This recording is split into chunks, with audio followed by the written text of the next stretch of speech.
Alright, ladies and gentlemen, welcome back to the Nubia series here on the Lord Master channel, in which, well, we did expand a bit, but not by blows, but again, by words. And that's the only way we're going to do it, unless the opportunity says otherwise. But now, first, this event, honoring women. Dharma's sermon today as the Episcopos concerns the glorious Virgin Mary and her important role in our lives.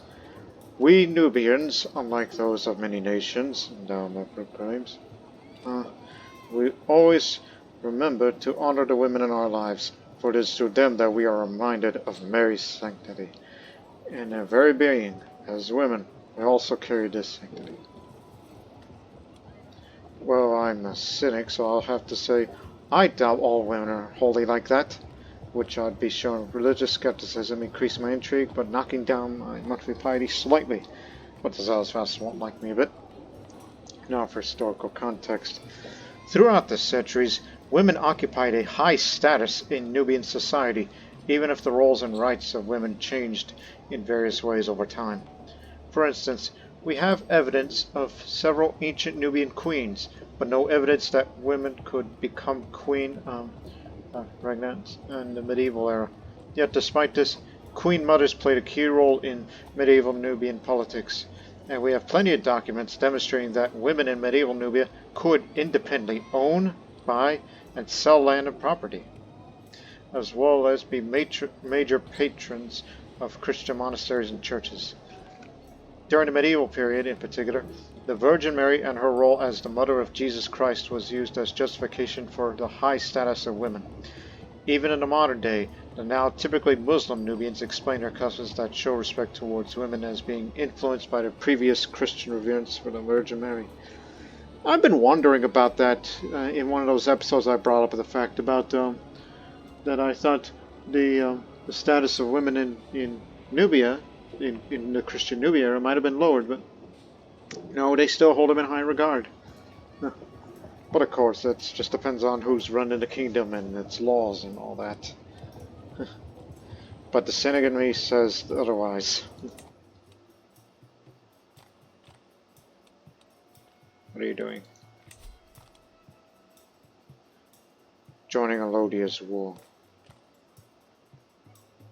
Third Cordophonic conquest of the County of Alès.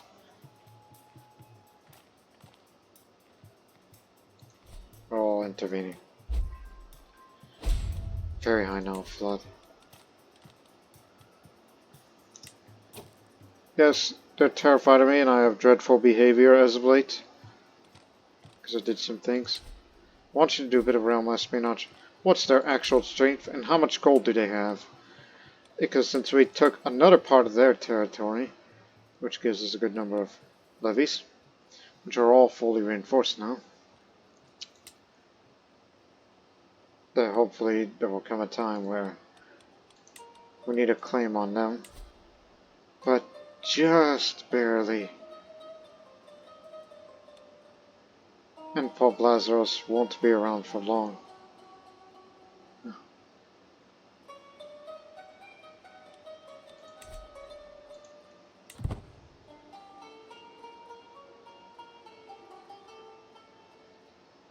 I mean, I try to sway the man many times, but if I can get that claim, then we could petition to the king to give me this territory, so that way I can move my capital to there.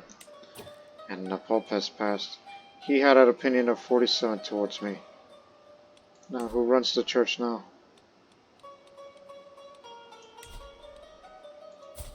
This is the new Pope, which, well, he's shrewd. He was a court slave. Bought at a young age to an act of piety or convenience. This character has endured the hardships of slavery and emerged with a deep sense of resilience and gratitude. The rival court is marked by a backstory of charity, as they've been saved and now serve as a living testament of power and compassion with the court.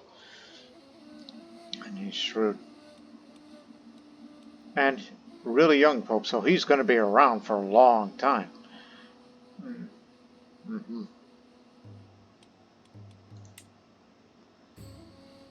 So this happened at the 900s, 3 years ago. All the Courtiers may finally acknowledge him as a full-grown man. So, okay, he was from Shamir. And he was chosen to be the new Coptic Pope.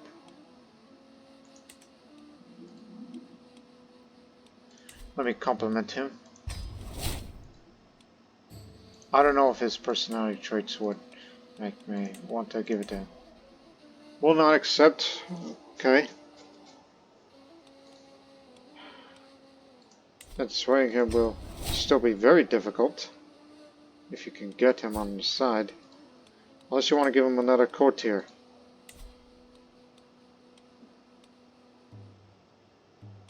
This is due to acceptance.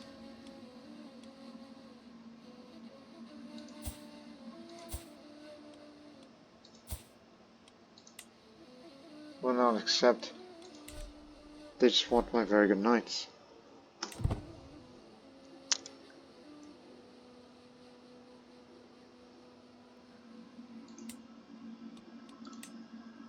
Orchards will be done in 19 months' time, giving me additional income, as well as development growth. But what I want to know is that I hope that they do not have much gold, so we can have an excuse to go to war without having to, oh, just get a claim and all that. That's going to be my part of the plan. But it all depends on what he says.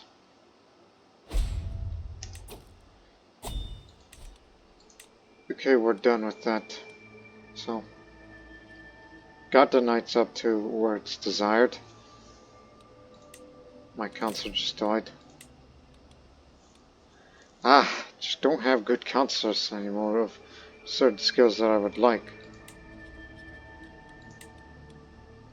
Guess I have to settle with you. But again, terrifying and dreadful behavior and failed seizure attempt, which don't do any more, embezzling attempts. That expires in 3 years' time. Have it.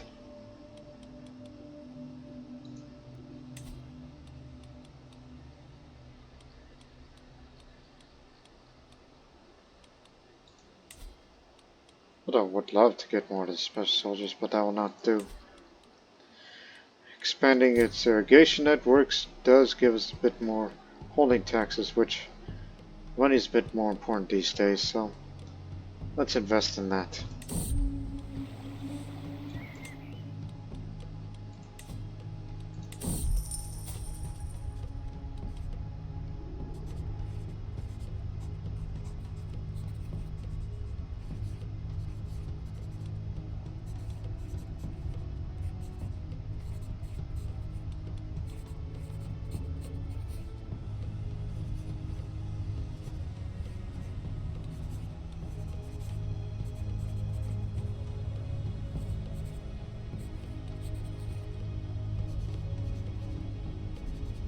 Do this one. Repenting, I'll take the minor health penalty for the next 5 years. Just repent, man. 5.5, that's good. That's desired income, so it would make sense to invest in something that will give you more income in the long run. Okay. My spies talk to beggars, merchants, soldiers, a proud market skulk through the darkest streets, and eavesdrop on the most important conversations. Over a comprehensive campaign, they've gathered the information requested. Countess Catodi's of Venom's wealth amounts to precisely 267 gold, and has rallied 111.6 men, and the band is a total of 2 veterans. Excluding mercenaries and other sworn soldiers, has the means to bolster the numbers.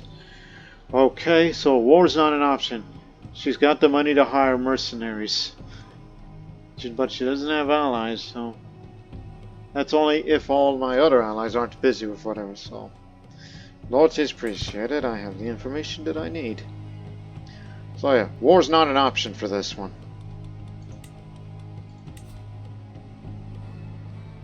We just need to get lucky with the swaying. It's 20% chance. I became recently aware of rumors emanating from my council that my dynasty's renown, with vital being spread about my capabilities of ranching around. After a cursory private investigation, I was unable to pinpoint the guilty council, but I suspect my thought is behind this scheme. Must be on my guard about council's report. Publicly reveal what I know, the actions of true will probably stop, so just lost the renown, as just when I was about to be well on my way for the third dynasty legacy.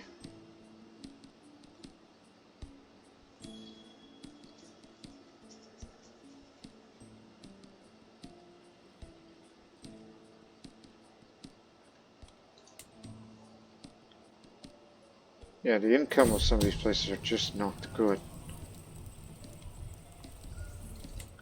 And I ought to be careful on the dread. But look at the income over there. Other than that basic AI income, as it says, I would love to have this place for myself.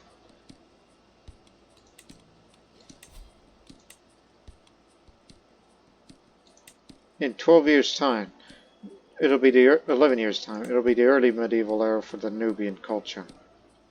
3 years, we'll get Venice, and we're allowed to have an accolade for distinguished knights. But we're still quite far away from all the others. Meanwhile, rise of the Rurikids. How does one gain the right to rule over a vast land of foreign people with differing beliefs? Conquest, and to a certain extent, inheritance are the norm. Receiving a personal invitation to rule over the land might be one of the strangest ways to rise to power. That, however, is how Rurik is said to have risen to power. The Rurikids behind the territories are slowly breaking free from the Khazar sphere of influence, but this time they will wait for an invitation. Invited to rule, a fairy tale.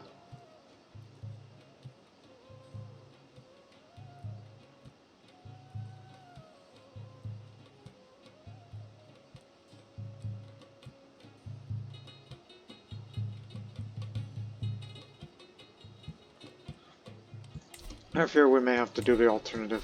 Fabricate a claim in 4 years' time in case within those next 4 years I can't get that claim.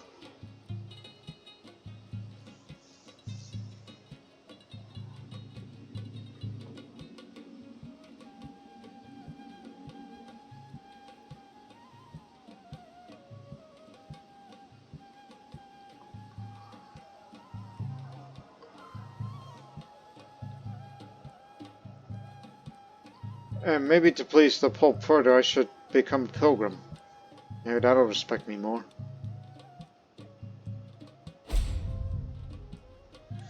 Excessive taxation, just lost the gold. Because you got a bad steward nowadays. Terrible physician because you're infirm.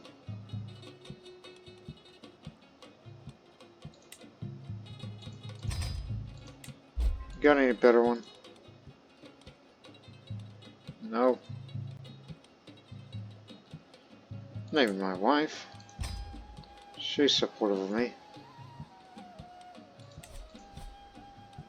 But not everyone else. Because of my dreadful behavior.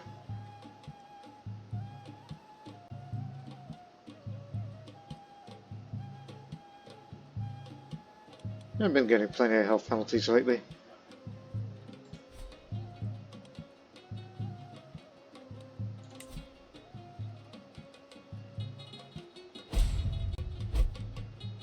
Nope.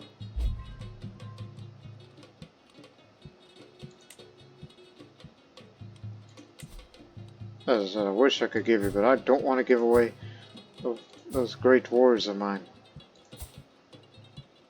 They are not for sale.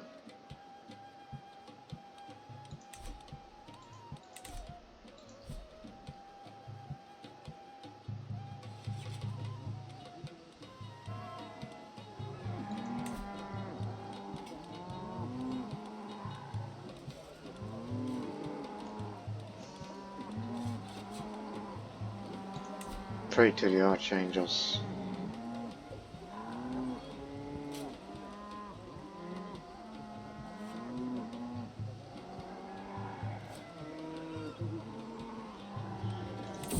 After all, you're a master erudite. But, however, I would gain plenty of stress if you are cynical. But I'll say I am not ready to decide as of yet.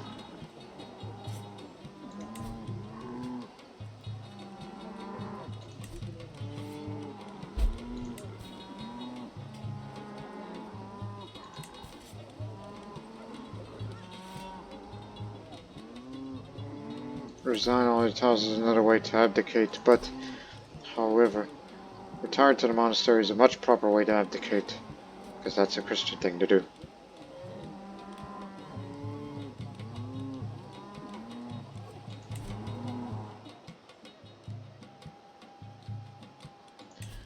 And I mentioned about going on a pilgrimage, which I believe the shortest way is to go to Banganati, which is down in Dongala.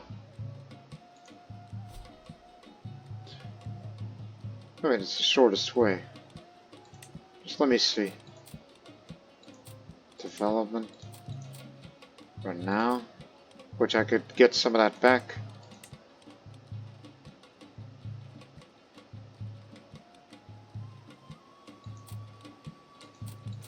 The short stay, which would...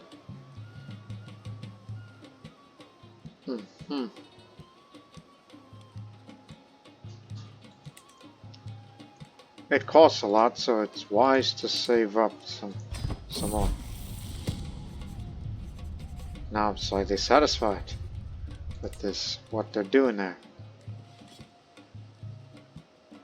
Regarding its laws. Almost there. Perhaps over time, you and I will think, but she's got a lisp.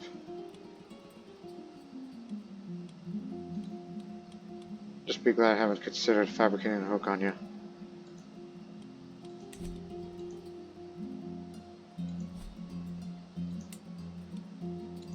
The king holds his land, but when I have it all, well, you better give that one to me. Now my legitimacy levels up all the way. Maybe he'll change his mind. What do you say? Well, probably doesn't count.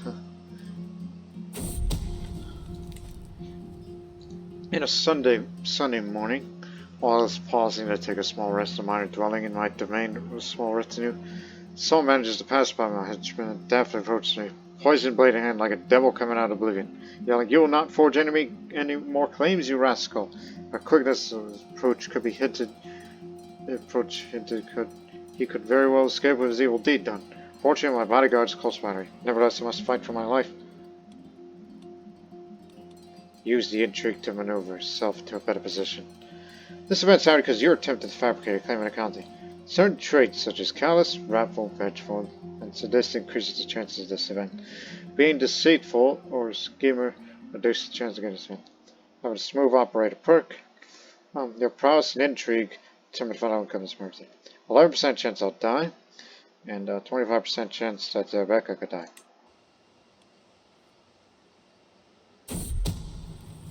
Well, we survived. I think with time, this dreadful behavior will soon be gone, as I don't have much of the natural dread.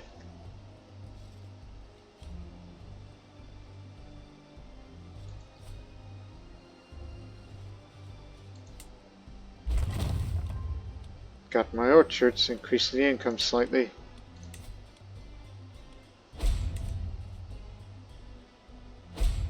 Neglected duties, failed intervention.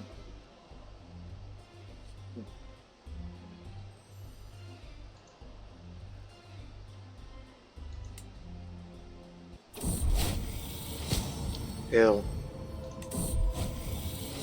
Thank you very much.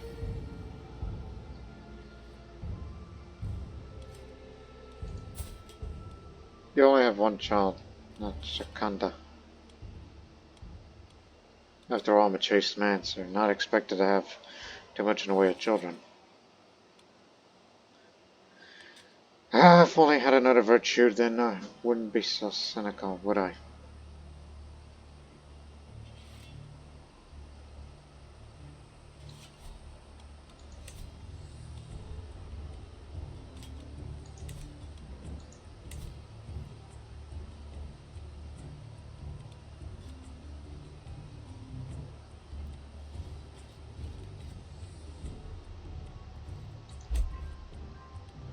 Oh, you do have a good tutor. You know, do advanced research on both. Yeah, it's gonna take some of the monthly income, but I needed to get the monthly lifestyle up faster so I can get all this. Because I would like to have the domain limit. I would like to be known as an architect before even... Yeah, an architect and a scholar. That'd be a nice thing to have. Oh, you swayed him. Finally, some luck. You know what that means. We got a claim. You only spent 70 piety for this. Let's hear from the Coptic Pope himself. Upon your request and decided to recognize your claim on the County of Hira as Countess Kilty is a mere child, you are within your right to step in. I'll prove myself as a worthy ruler. Alright, cancel that.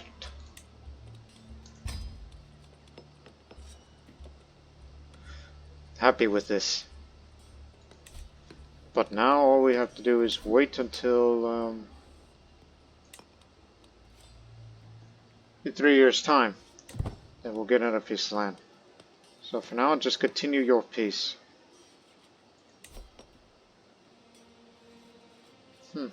Scheme to sponsor expeditions. This decision offers a strategic avenue, allowing bold and visionary rulers to sponsor expeditions that can bear fruits enjoyed by their house members for generations.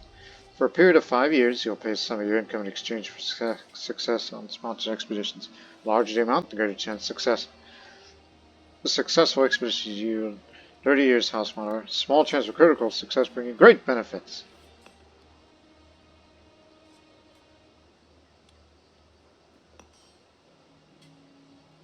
We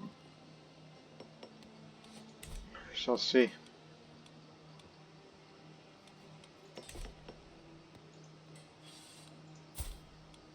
And it's an inheritable claim.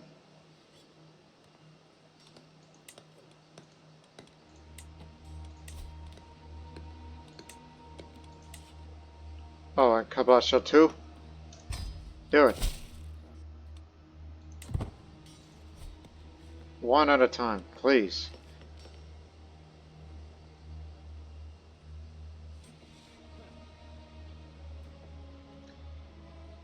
So, regardless, in 2 years' time, as I look at the date down there, in 2 years' time, you can stop swaying now, because it would be wise to sway one of your council members who's not yet on your side.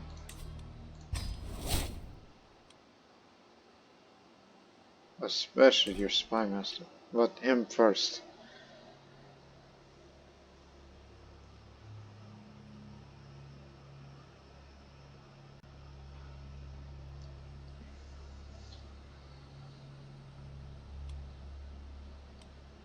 Raiders.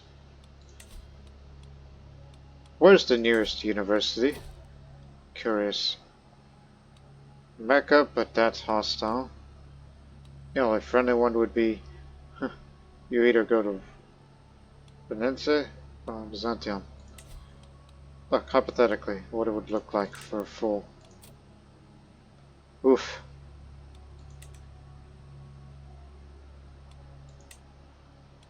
Especially when you get to visit all these landmarks. Sometimes wish I would like to travel.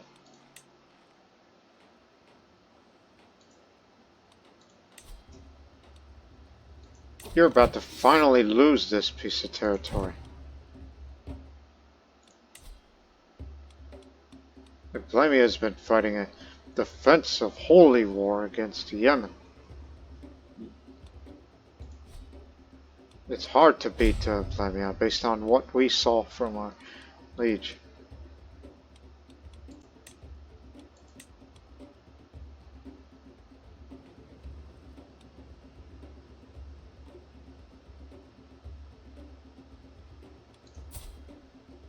Why am I still ill?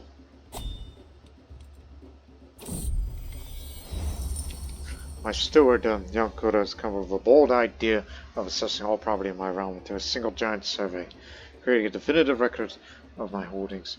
By compiling this knowledge, I would gain better oversight in administrative matters as well as tax collection, though the initial investment would not be cheap.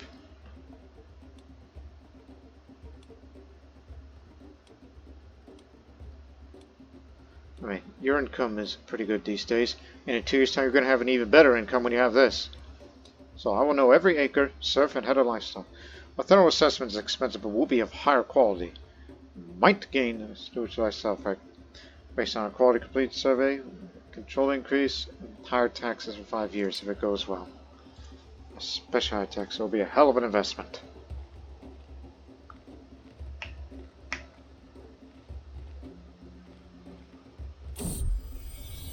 My Marshal Bartholomeus is concerned that my assessors will be a prime target for bandits and thieves. Even an incomplete survey could give criminals valuable information about potential targets they could attack. In order to keep my subjects safe, Bartholomeus recommends setting an armed guard of each assessor.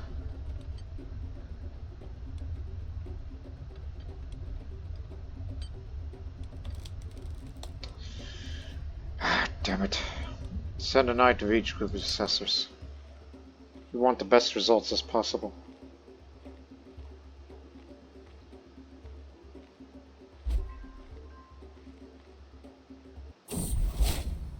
Finally. All better.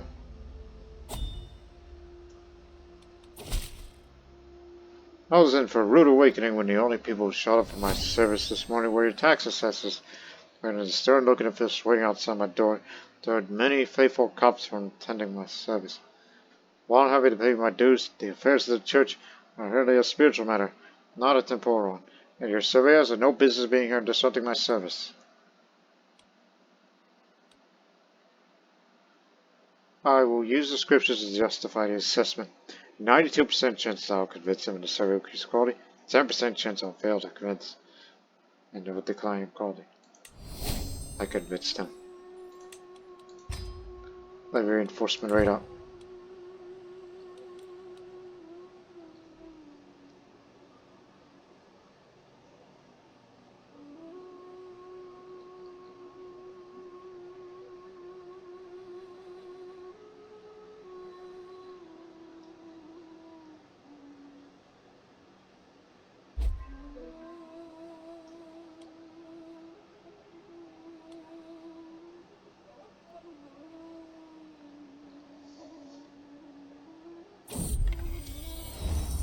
After many long months surveying my lands, it is done. My assessors compiled an exceptionally precise record of my holdings. This will ensure I collect the full and complete tax owed me every year. Being with pride, my steward asks where we should store the records now they are complete. Because I'm humble, that means I'll have to say, distribute the records among the public. So this gives the development of extra quality assessment, increase in holding taxes more. Now it's 5.7. Cutting cornerstones now. Buildings are slightly cheaper.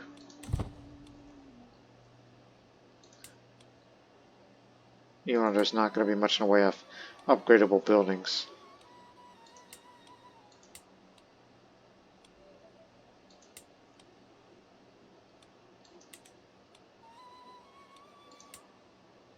$13, $6, $9, $13. I was looking at the development level of another reason why I want to move my capital to there.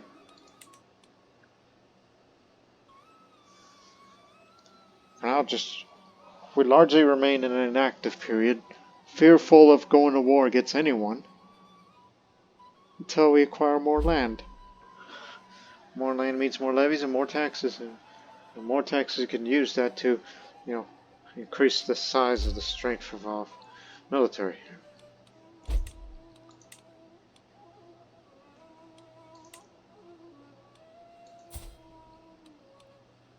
Disgraced noble.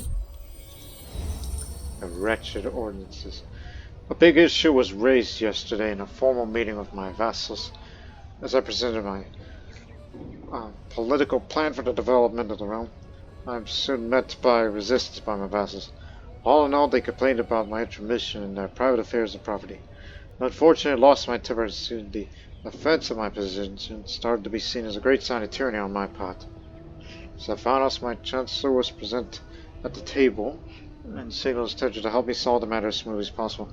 Must decide quickly. What will I do to address this unfortunate situation?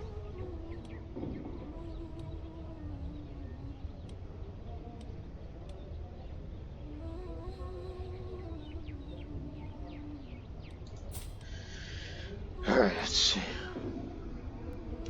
I would approach the question philosophically because I'm a high learning skill.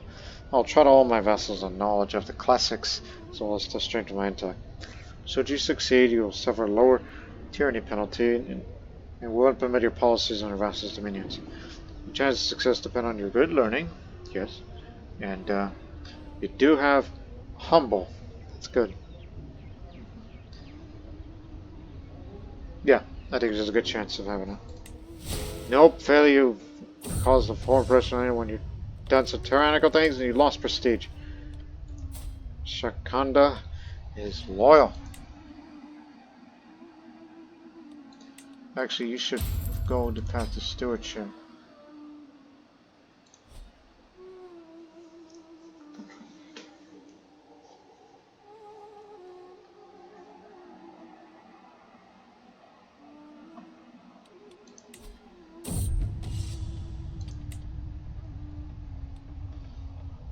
The master reports the lack of training of the current commanders now. This caused a significant degradation on performance on the battlefield if commanded by present cadre of generals, myself included. If I so choose, I can address stages by stage complex and expensive notice everyone involved. A lot of fighting standards slip, so I'll lose the advantage. At least I'm not going to be the one leading armies here.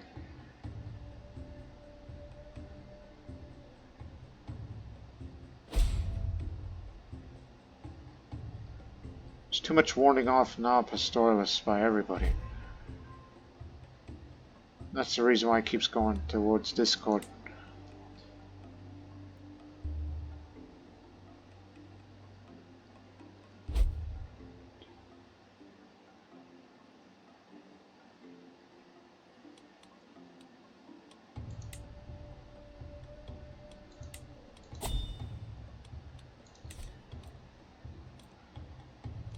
Ah yes, let's do this again.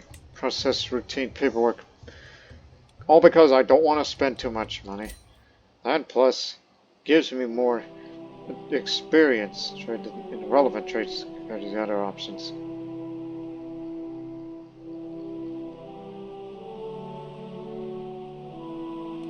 So, time for more paperwork. The documents never end as Lord of the Mountain. The frontier between Egypt and Nubia are carefully monitored on both sides. I and my staff have to handle the documents in all sorts of languages. From complaints to legal disputes, requests to overtly polite words, and reports from my underlings. Last, someone has to do the paperwork. With this, I continued reading the document at my desk. This slave of the lofty, most glorious, and magnificent presence of the Lord of the Mountain kisses the ground before him and reports to him that your letters arrived, and I have read it, and I have understood what is in it.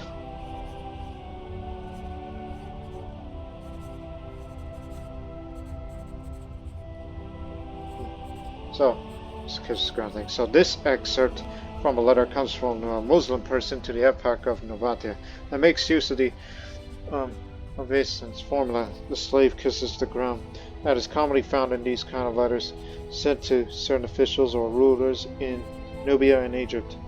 This formula obviously does not literally mean the writer is a slave of the addressee. It was a formula to show respect initially introduced in Egypt that reflected development in Fatimid court protocol, where someone would kiss the ground in the presence of the Fatimid Caliph.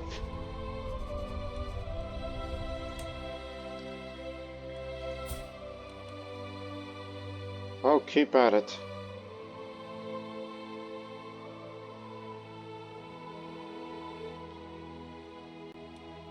One of these days I'd like to make a back exchange with someone. And since we're getting along a lot better, I'd like to learn Arabic from someone. You're the governor of the Swan. I'd like to learn it from you. Especially with someone of very high knowledge, it's much easier to learn a language.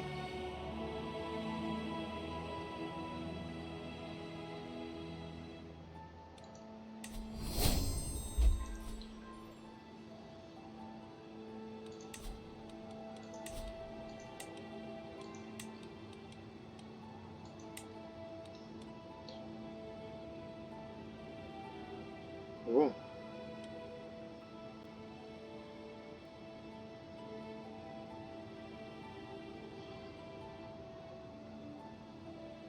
Nice. That would be the accolade. Yeah.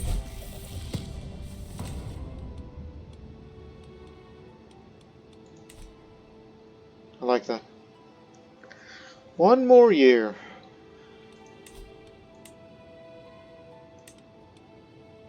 Till October of next year. Just one more year. And then we'll acquire another piece of land. Either this or this. Either the border or the center. It'll be sensible to give it to me through there.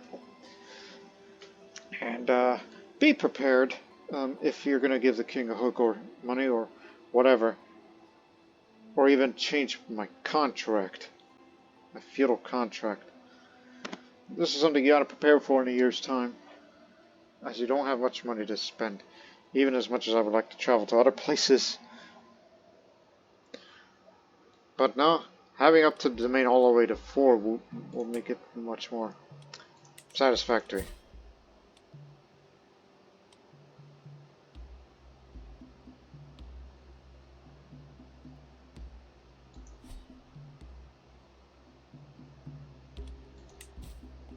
You can ask the head of faith for more gold. Ah yes, son. Zarabeka can teach you the ways of stewardship. She only understands the sword, but she knows a thing or two about a thing or two.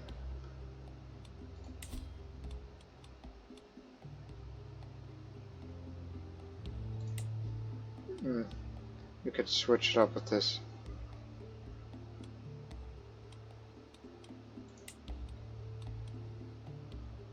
Make for poor wetness.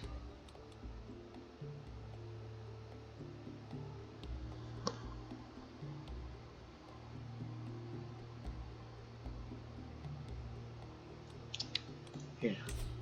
Okay, just this once. Get me a wetness, although he should have done it way earlier. And ask the head of faith for gold, knowing that money is about to be spent.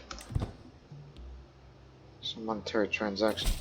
And that'll be one of the fewest times that I'll be asking for it. That I'll use this wealth wisely. Never again I'll have to ask any of your of any claims.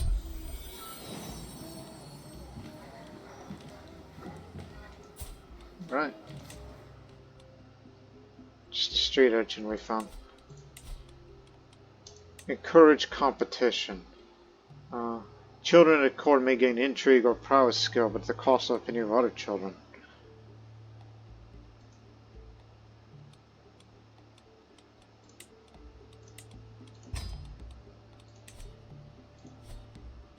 That'll do. Nope. Not a savvy politician. Became ill again. If I get sicker, or if I do drop dead of being ill, King Merki's coronation. In where? Bashara. Oh, Valodia. Right.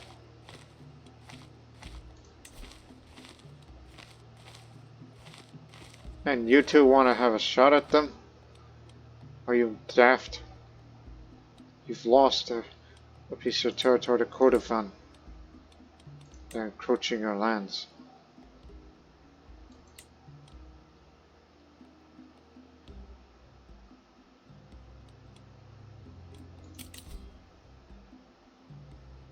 Trial time's 3 months. Well, guess we can go to the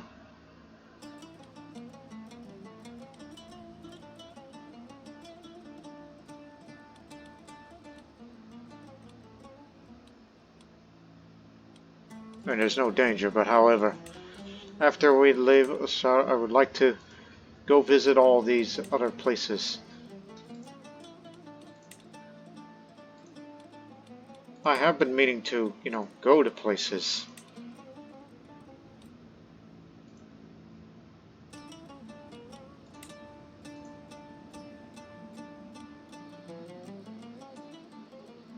Only one big child danger. Then get mercenary guards. I think it'll be all worth it.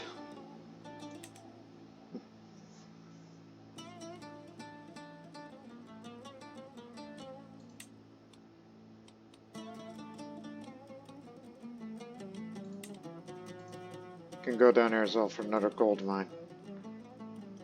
And then that'll be it. Before I even think about traveling towards up there, if I was going on a pilgrimage or something. But for once I'll be more than happy to go exploring, despite my condition. So yeah, I'll try to go to this coordination ceremony, assuming we don't get any delays on the way there.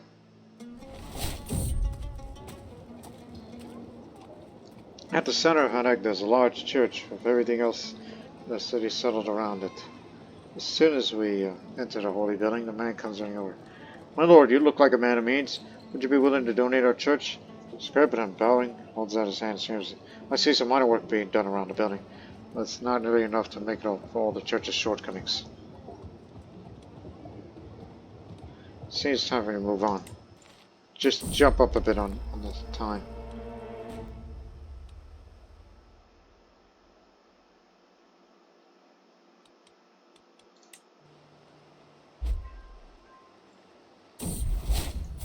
Prominent lowborn. Don't bother. Keep going. I'm just finally to get out of the court for once. And when his coronation ceremony and all this exploring is over, then we can hope that the king will still stick around, not do anything stupid, and we'll be there for all that. Alright. The king is here. What's my intent?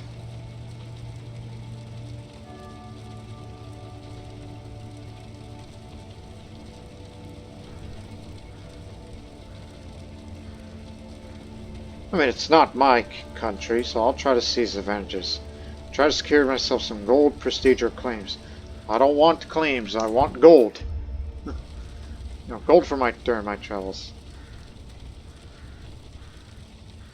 At least give him some magnificence. Give this boy some credit.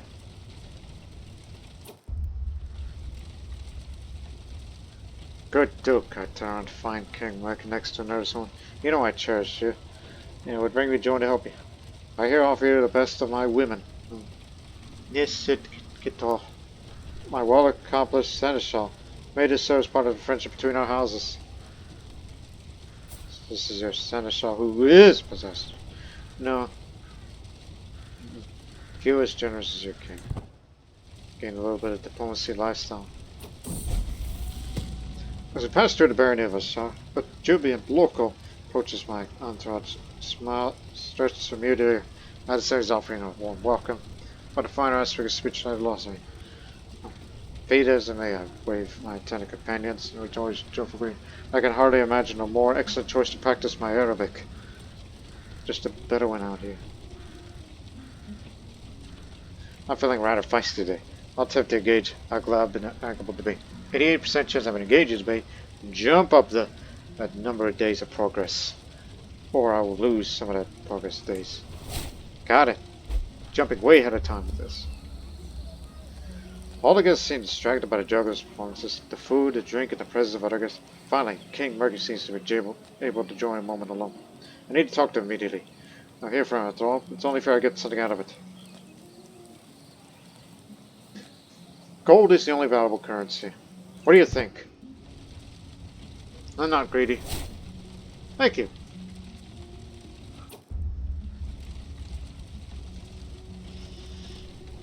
There's the Queen of Taberna.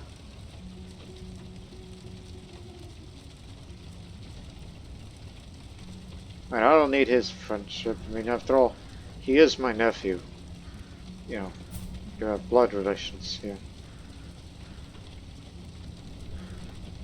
Nephews and nieces.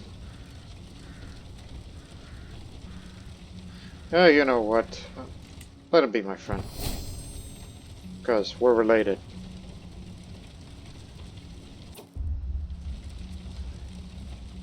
The courtyard is supposed to have flowers. I guess I appreciate a fly crawling on some gilded decorations. Uncle, my dear nephew, Merki calls for me. Everyone here is conspiring or drunk. Gosh, I have missed you. Let us stay together. More diplomacy lifestyle experience. It's actually good that I've come here. I stand at the threshold ready to lead the coronation procession with their brownie barges for discuss. My service to the crown demands I take precedence. It is my right for I'm most thoughtful.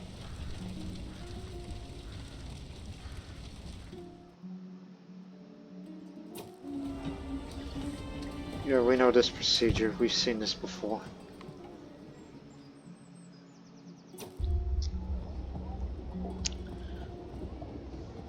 Gloria presents itself to Merki. There's the holy oil. High anointment. And then the crown is placed atop his brow. The crown of the kingdom of Alodia.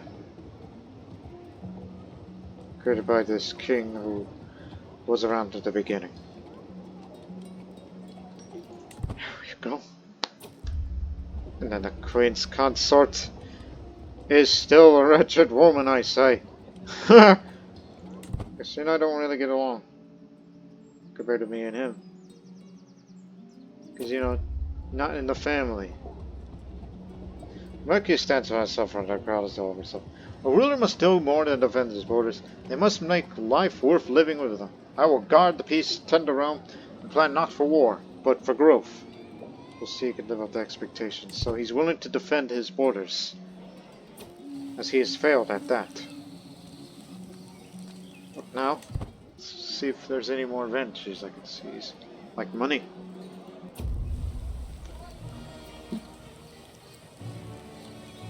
Don't worry about me.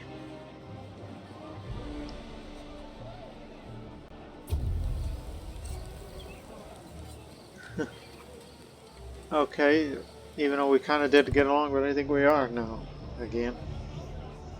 There's not much guests here, when you think about it. I just want to explore all the places, all those landmarks. No, please do go on. Don't want to befriend her.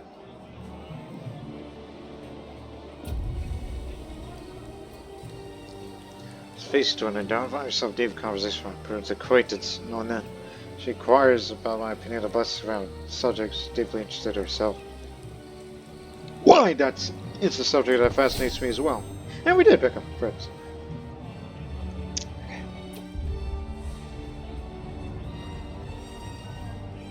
He wants to ensure peace. That's his oath. All I can say is good luck to him. Remember, you can petition to the King in October, but we'll be back in approximately 6 months' time. I'm just going to be exploring all the other areas that my father could not.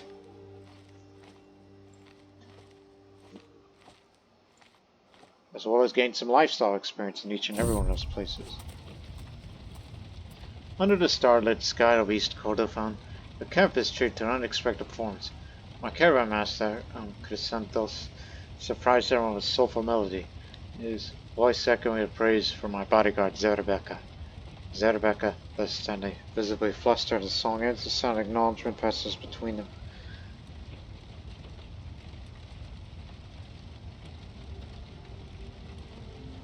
If there's something good going on between us two, I will find out. Lover's secret.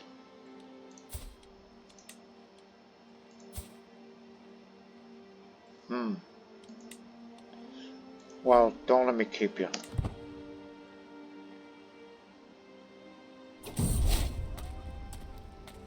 Nubia Mountains Mining Settlement. As you prepare to set off in the morning, I say, man, I stand outside the camp all alone. As I walk over to talk to her, I notice the change in wind. A gust of wind grabs my clothes for a second, and it starts to raining gently. The great dark clouds overhead screams that the storm is not making. Get back on your horse, my honor. We'll have more time. Don't watch the scenery as we travel to Zay. Serves you right. Oh, he's an acclaimed knight.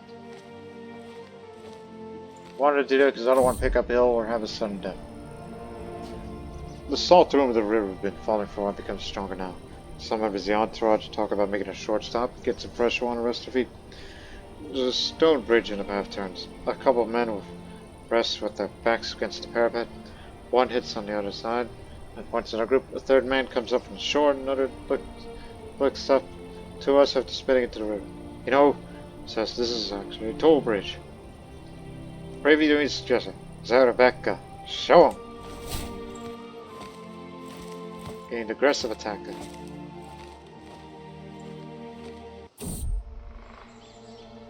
While traveling on the road in wreck, we discovered to our horror that a number of our food supplies had gone bad. It appears during our trip the food got mixed with a lot of water by accident.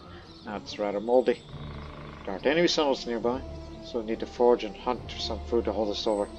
Though this will waste time. On the other hand, perhaps we could tough it out, ration out what food we still have, and hurry to the nearest settlement.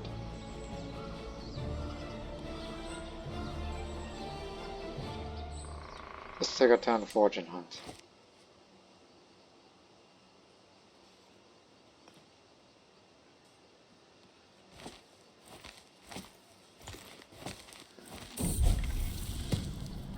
Alright, I learned Arabic.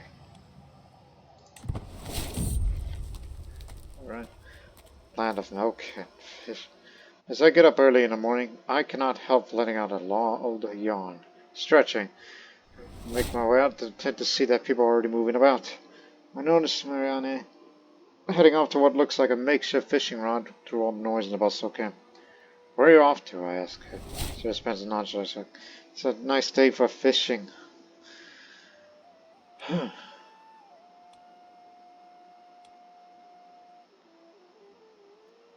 Get back on our horse. We have places to be. Because we're trying to get home as early as possible so I could go to the king and give me land, though. As we pass through the market in Singa, we hear a loud yell and stumble to the ongoing tussle between the two men, tightly observed by a group of people. The crowd cheers profusely as one of them is swept off his feet, face planted solemnly in the dirt, thus concluding the match. Who's next? The man yells to the crowd, his eyes on our group. At my side, Cristantos snorts in response to the challenge. This is a giant Digga man. Come on, you could do it. 79% chance to win the duel, 20% chance to lose. He wins. I gain gold out of that. Rocks!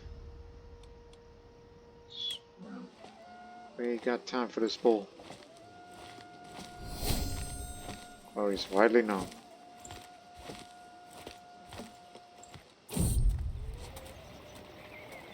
Shortcut. Excellent. Soba Cathedral. In Soba we hear rumors of a small Christian shrine that purportedly has healing properties. It's not a major site of pilgrimage, so there aren't many people in the region who know it. However, this shrine does attract a constant stream of local visitors. Many here swear that worshipping God at this shrine has helped the ill recover from a number of ailments. My traveling companions and I debate on whether it might be worth it to stop by the shrine, spend some time there to pray and make offerings to God. Oh, I'm a cynical, I'll say. We don't have time for an excursion like this. Oink, oink. While stopping at a modest Coptic church in Soba, I was shocked at a number of pigs that local monks kept there. A lot of pilgrims and visitors come here, one of the monks explains, when we are seated comfortably in the living quarters inside as their hostess. Pigs are cheap and not so prestigious compared to cattle, so traditionally for us Nubian folk, Pork makes for easy food. After he speaks, we hear loud oinking noises outside. The monk chuckles. You'll get used to the pigs' sounds after a while. It's no different than living on a farm with livestock. Anyhow, would you like to enjoy some pork? I'm honored to visit this church at shared pork. So, for historical context here, in modern Sudan, pigs, much less eating pigs, are uncommon given the country is majority Muslim today. However, in old Nubia, pigs were increasingly widespread in the medieval period, in contrast to ancient Nubia, when most of the region was Christian. Though cattle were still preeminent livestock animal in Nubia at the time, particularly among elites, pigs became an important source of food for the lower classes and religious institutions. For instance, we have archaeological evidence of monasteries and churches owning large pig herds, and pilgrims who visited some of these places have likely ate a lot of pork as a result.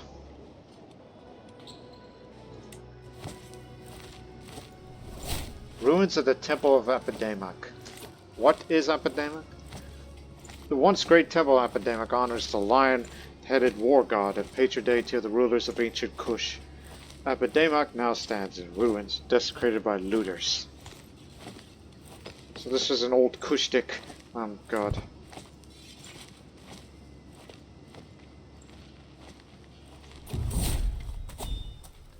Visit the Meroe pyramids.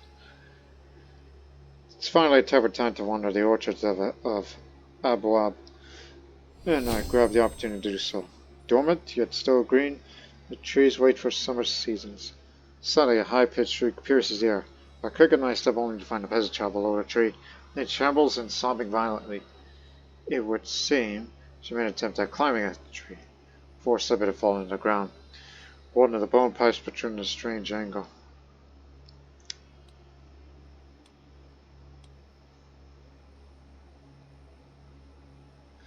I want characters like me more, so I'll say there. The rain hasn't let up as we've been traveling through Abba. I've been nervously eyeing the rivers, its murky waters swelled ever larger, like some pus-filled blister. My fellow traveler Vasily is complaining once again. We've been trekking through this sodding, sucking cesspit for days. When does where you get his sense, the bank finally breaks. A rush of thick, dark water slushes towards our supplies, and Vasily. Oh, he's a mercenary counter who's to protect us. Without him, travel will be much more dangerous. Slow our travel down a bit. Now I'll take less time for buildings. But on our way.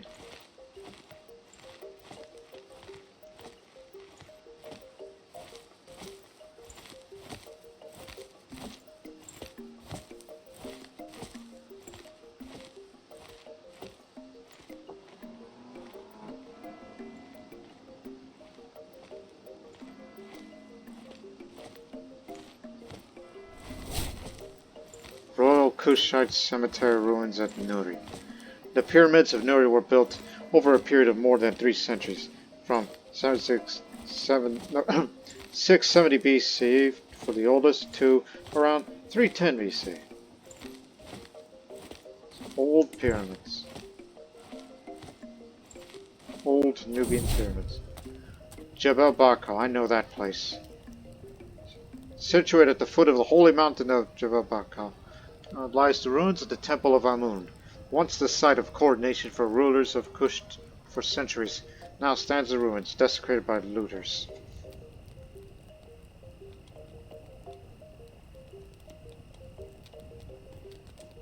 Yeah, we're friends now. We have a much better opinion towards one another these days. Kinda glad that you're traveling with me.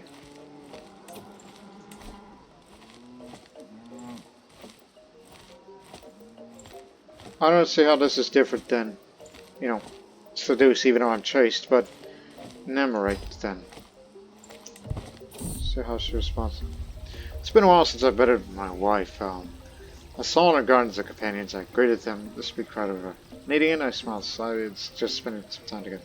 She smiled back, avoiding the gaze of her convention. Turn to groups, says, we should move on.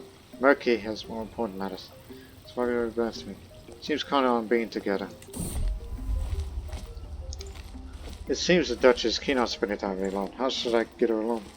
Maybe I'll call her to my bedchamber where she'll find me wearing nothing but a smile. A little treat for both of us. Or I could bring her to my chambers, tie her up, and have my way with her. Or I could pull her aside in the next course hours, tell her I want to be with her. Since she desires, she would say no. Last being with her makes decisions easier. I'd simply ask her.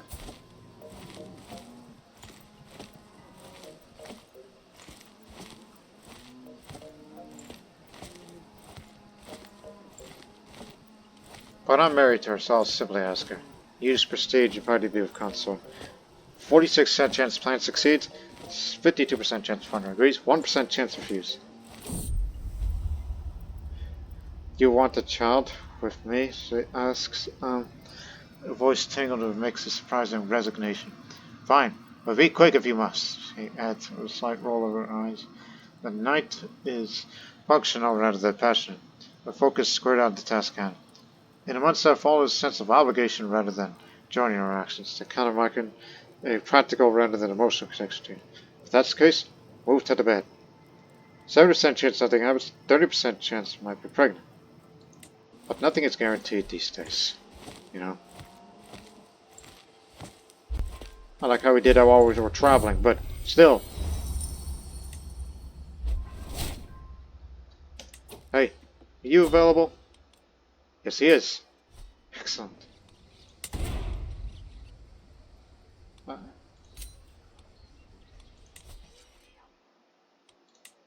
Reduce the cost to travel. On my way, man.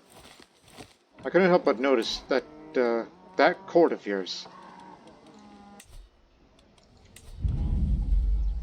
Renowned antelope hide. Master tan hide of fleet antelope, hunted by Merki Makuria. Fearsome fox hide. This one. I'm about to get another piece of land. Not the whole piece, but just as soon as we left, what a great misfortune. We're riding on a road here. Nathaniel's horse collapsed when his legs dropping dead. Curses upon curses. Nathaniel's hissed. So I've gathered around the horse's corpse, wondering what to do with it. This horse has been showing signs of exhaustion for a few days now, but that didn't seem bad. Now we know better. Thankfully, there's a town not too far away. I could get a new horse from or get one of the donkeys, carry supplies, and redistribute the loads around a bit if I'm pressed for time.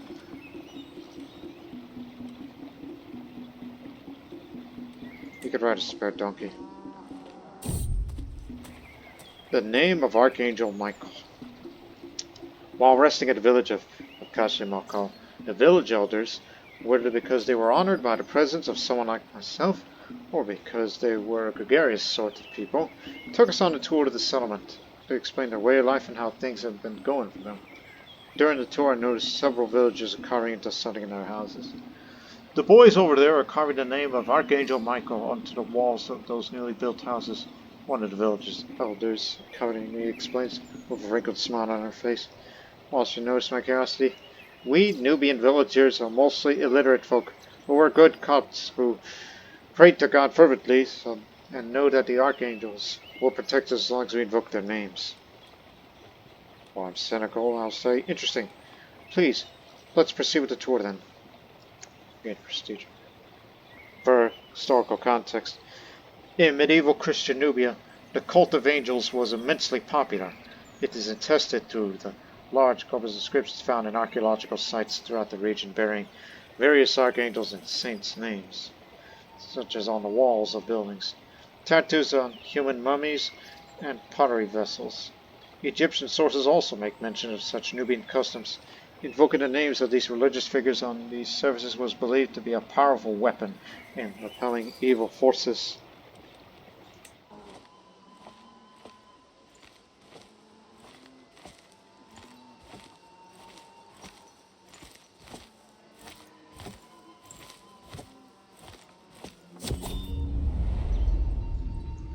Alright, he's going to give it to me right away. The County of Ferrum is mine. Alright. Now I got the county. Right, once I return to home, move the capital to there. As you travel by the Nile, we notice a man loudly cursing his life and complaining about his traitorous crew. As you get closer, we see him standing by remains of a small wrecked trading vessel. My lord, can I ask a moment of your time? I'll happily pay for some food and assistance with repairing my boat. Ask with a pain smile on his face. I notice most of his goods seem well kept, despite his misfortune. For a price, maybe. Pay me a bit.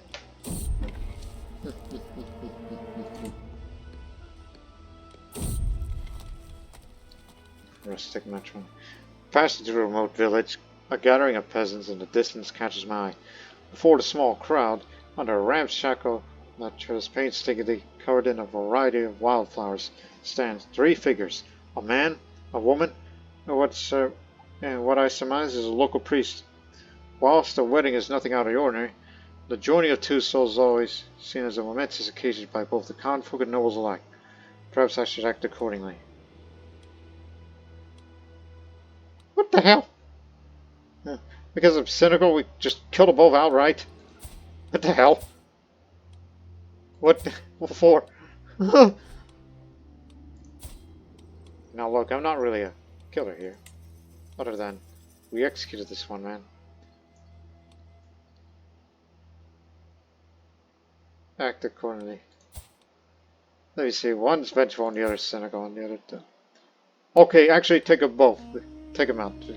Because, these 2 are actually bad characters as far as personality traits is concerned. Executed both of them! Huh. Just for reasons. An opposing man stands ahead of us. I am Simeon of Hinek. Aren't you the same one that we met from earlier? I bested dozens of men in combat, and honestly, all those fights are dull. So here I am on this road looking for someone better than me, someone I can learn from. If you could best me in combat, I'll become a valuable and loyal servant. And so on this day, I demand of me 20 of you in a fair fight. You talking about you beat dozens of men? Or have you taken on a woman? Zedebecker will show you how it's done. 99% chance to beat him and join the court. And he was an aspiring merchant. Ditch, he says. So he comes from a family of merchants and... Ah! Dead horse again.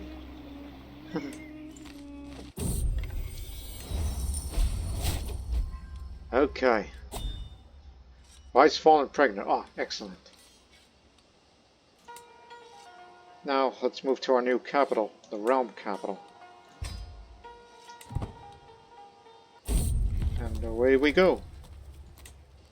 You got 22 days.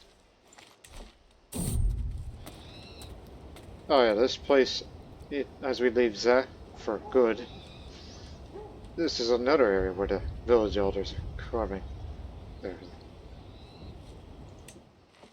His name is Saint Michael.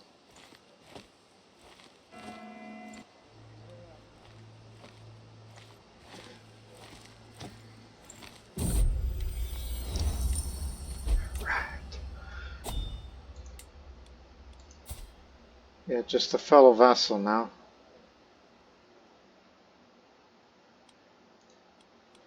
Which it would be easy for me to go to war against you, just to seize that county. It actually costs less prestige if you take that option. And Kota is directly held by the king. And a friend of mine. I think with time, when we pick up this domain limit here, get this, okay?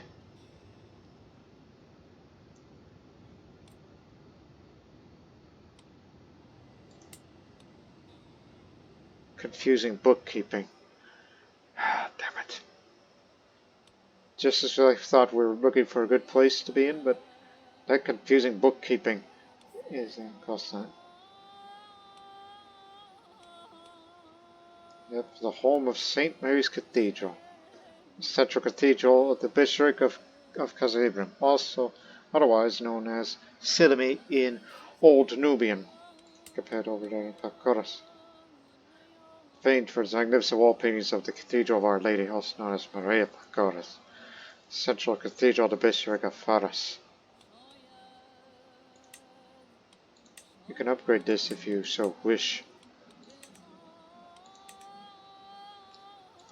But I'm just happy that I acquired another county, meaning more income.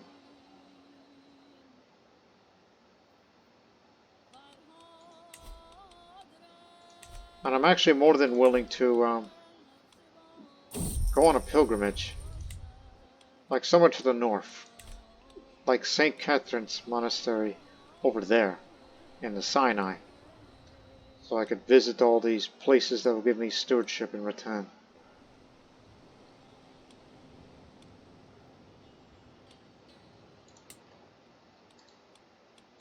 Could propose a box exchange. Oh, 100%. Alright. That's because he's much weaker than me. The Prasco and all that. So, just pick what you want. Okay. And I gain a bit of trade experience for Lord of the Mountain.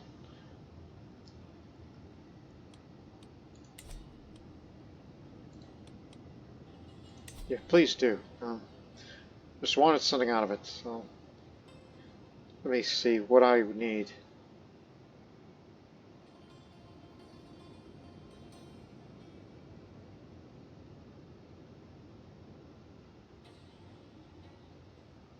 You know, I've always had issues with personal schemes. To, you know, ask the Pope for whatever. But the thing is, that's one of random choices, unless you demand it, which he'll give it to me, regardless. Like if I want this, he'd give it to me. But it does carry a risk, though. Since it's definitely going towards that path. Or demanding it also increases that, but proposing and also giving a gift to someone weaker, to those who deserve it, that we could say.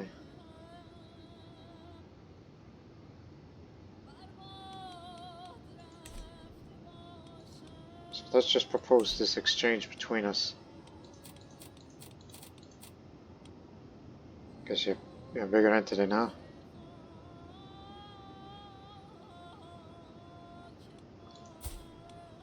Alright, look, you're a nice person, and you got a small realm. Which clearly you've seen better days.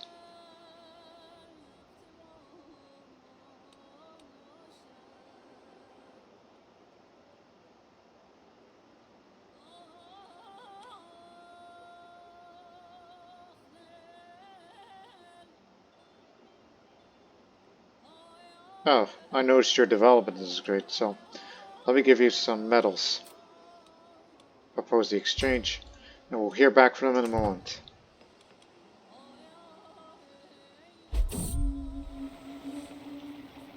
Following the diplomatic exchange between Wally and myself, our representatives meet near the First Cataract, a little south of S1. Regardless of political circumstances, this area is treated as no man's land where barter exchanges can happen. For terms of the barter, we agreed an adequate exchange of goods. Following some negotiations, I will give him metals, and he will give me textiles.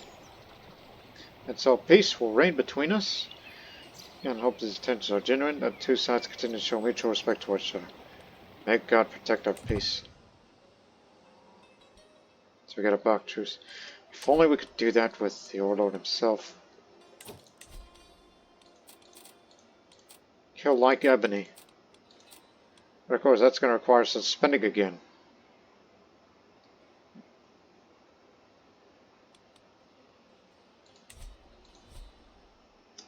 Again, only to those who deserve it.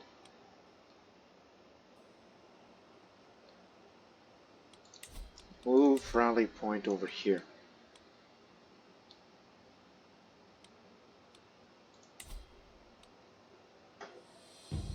Again, at any given time, I could either fight a war for it, or just petition to the king one last time, where I don't have to do any bloodshed with this. And then I would control the border county.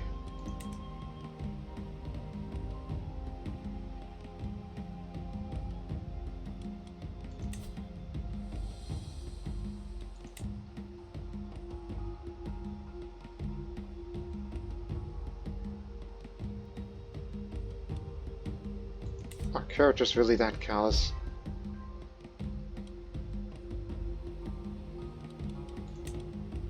Blemia has expanded on towards our way. This should be concerned to us.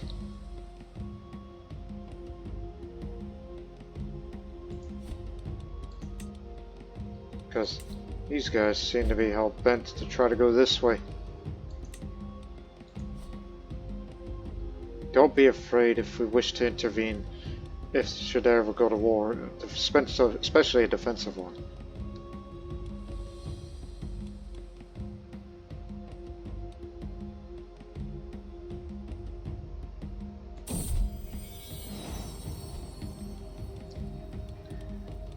The second son. Murtashka. That's going to be the name.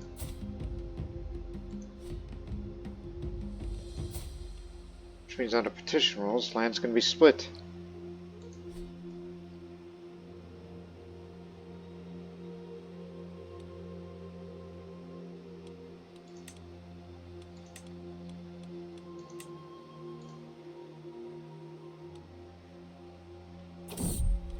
The carpenters are fitting. The carpenters here have won fame and acclaim from elsewhere in the region. They're said to be particularly skilled in their craft. Some even travel afar to study their techniques and methods. That's good. Mayor should order the construction of something soon. Oh boy. Like what? There's nothing to build. Not even duchy buildings. Because you don't have a certain innovation yet.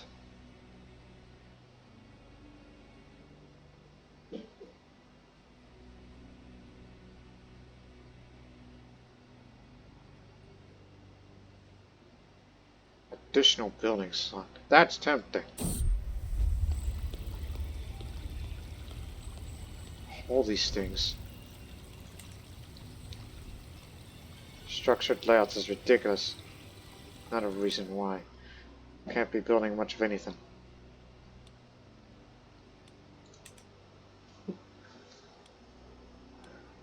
University or pilgrimage? Which, mind you, if you wish to go up there, well, we could go travel throughout Greece and then subsequently parts of Egypt as well. Which means you gotta have these two, so that total cost is gonna be like that. So you better start saving up some money for all this.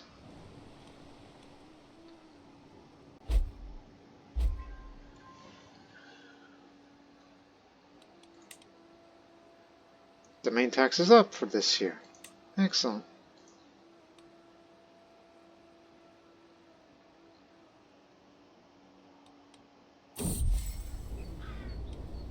No, it's certainly not how you say it. The venerable scholar who invented the word said it was pronounced the way I'm saying it. My nephew, Merki, the king of Elodia, are having a raging debate, which shows no signs of abiding. Passing in nearby, VIET, he remarked on it being fluent in Sudanic language as I am. I generally correct him in its pronunciation. It begins with a hard sound, not a soft one, obviously. He had a timidity to disagree, and disagreed vastly no less. I can't believe he's still holding this impotent linguistic position, he bursts out, frustrating my insistence.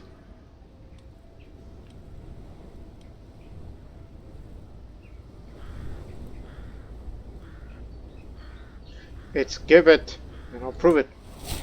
I win the debate. It is you who is linguistically challenged. Over the last months, I noticed my steward's been lobbying the whole council for attentive plans and developing to improve my domain, and there includes areas where every one of my councils will have a say. Now that the plan has been presented, I find it to include a host of factors and variables that together provide a sound foundation that will help immensely in the development of my domain. In the knowledge of all the councils eager to implement the plan, but I will carry a price tag. Must decide what to do. As much as I would like that, but I refuse the whole idea. Money's going to the university. Which, mind you, it's not going to give me these perks here. No, it's going to go to learning. You know, get this, and then the other, whenever I start to go down that path. after I become an architect. I just want to increase the domain limit a bit so I can have this for myself. If only could, was it controlled by the king? Otherwise I would tell him, you know that land's mine, right? And he'll likely give it to me, but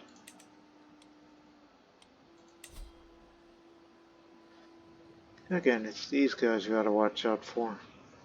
Something you gotta worry about in the future. Because they now touch the Nile.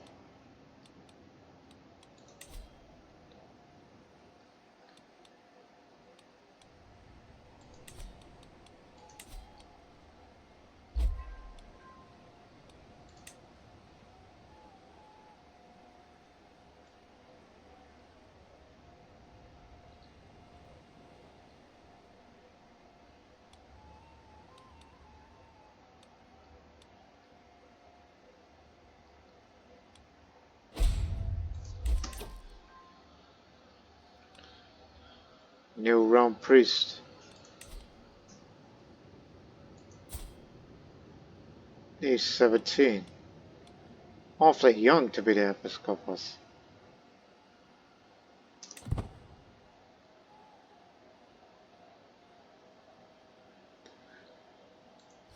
Well, just be glad you're no longer fabricating claims anymore.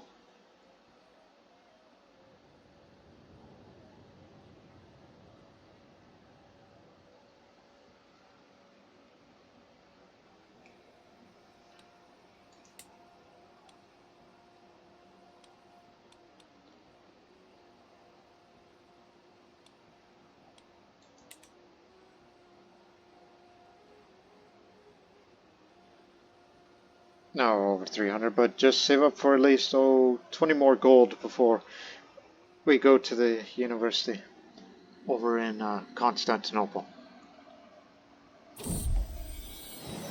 Shakanda's first in robbing. As I patiently wait the fetching my clothes, the servant says, "My lord, no one can find your garments. I'm surrounded by incompetents," I mutter, storming off from my chamber. It's in my son Shakanda's room. I discovered not only my raiments, but also the boy's wetness. I had no part in it, my liege. He dressed it himself. Oh, no. Responds with a giggle.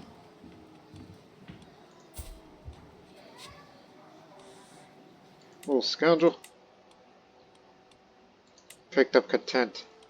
It's actually more common due to the cultural traditions. And my son, Shakanda, is a daring adventurer. Born in nobility, this character seeks sterling experiences in pushing boundaries within their realm. They live an adventurous spirit, seizing opportunities others may pass. However, hasty decisions and overlooking consequences may result in a preference for immediate gratification.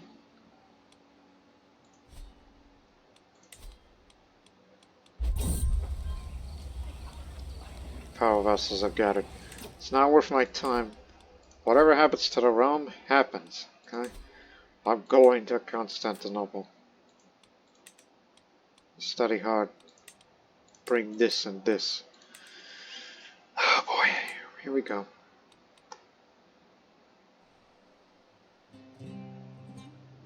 Whichever is the quickest way.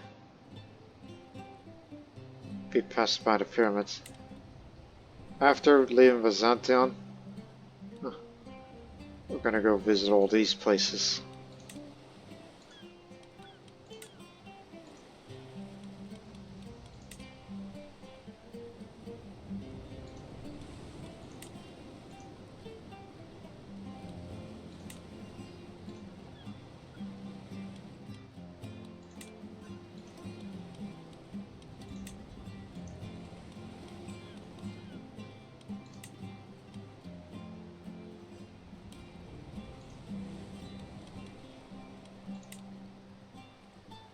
Even make a short stop at that island over there.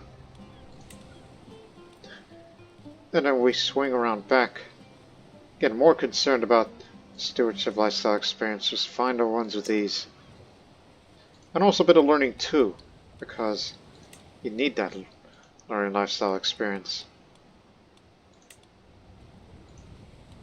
And then after Rhodes, then you go down to Alexandria.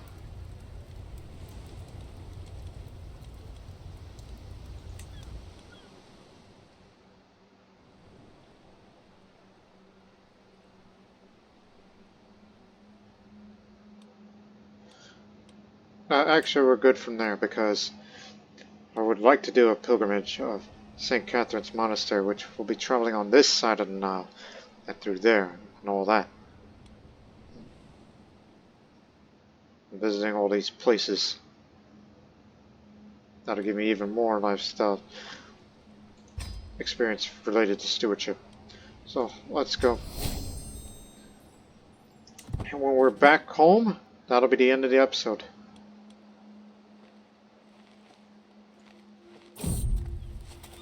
As I stroll around the market in community, a loud ruckus comes from a couple of stalls down from me. There's a furious man, animated, waving his hands. Mayor Shakonda will have your head for this, yells at another merchant, who looks, if possible, even angrier. I'd love to see him try. The stall owner dismisses the merchant with a wave of his hand, angrily turning to his bodyguards. The merchant clearly tends to get a deal one way or another.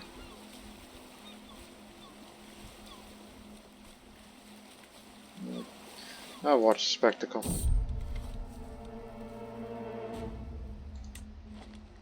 Proliferate provisions to the county that I don't own yet.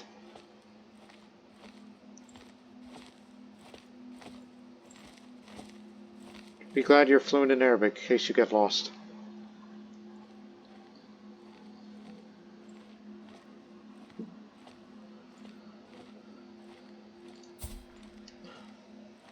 Would like to upgrade this education trait.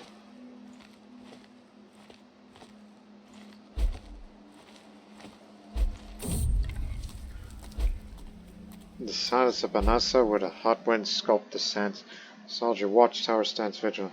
Its keeper, Master Sentinel, greets for me. Esteemed guests, now shouts it up. Is there anything I could do for you? Or would you like to join me to gaze upon the calm of the floodplains?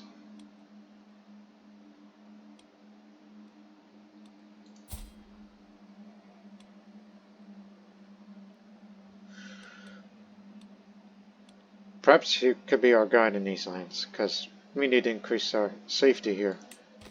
Because we're traveling in some rather dangerous territory out there. Oh, this man we just hired, now he just ran off.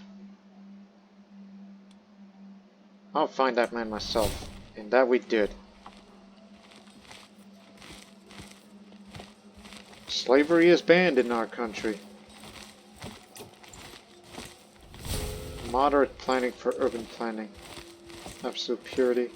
Strict orders. Formal contracts. Average surveillance. Ground appointment. Nobility. Collaboration. So is that good or no?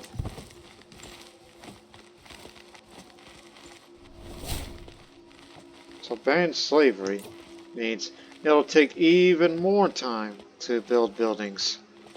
And it costs more without slave labor. So the Crown has outlawed all forms of slavery in the slave trade. Any involvement in buying, selling, or owning a slave is punishable by law. The realm takes pride in this moral stance, getting favor from the clergy, though some nobody resent the loss of cheap labor. At least it doesn't have to be structured layouts anymore. None of this complex documentation stuff.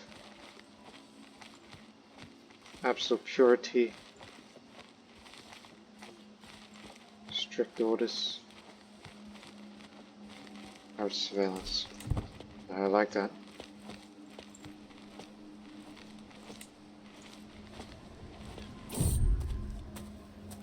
On our way through Nostrawa, we appear to have stumbled into a local food market.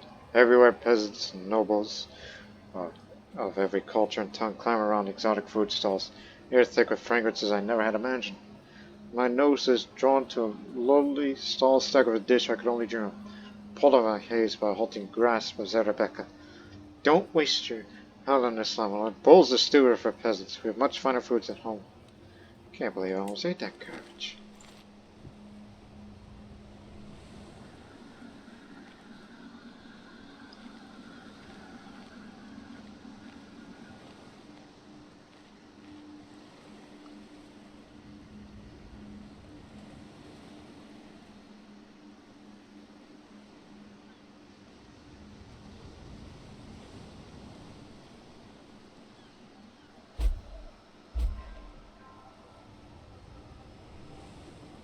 Good harvest this year. Oh yes. The main tax is all year round. Look for this. To make some coin while I'm out there.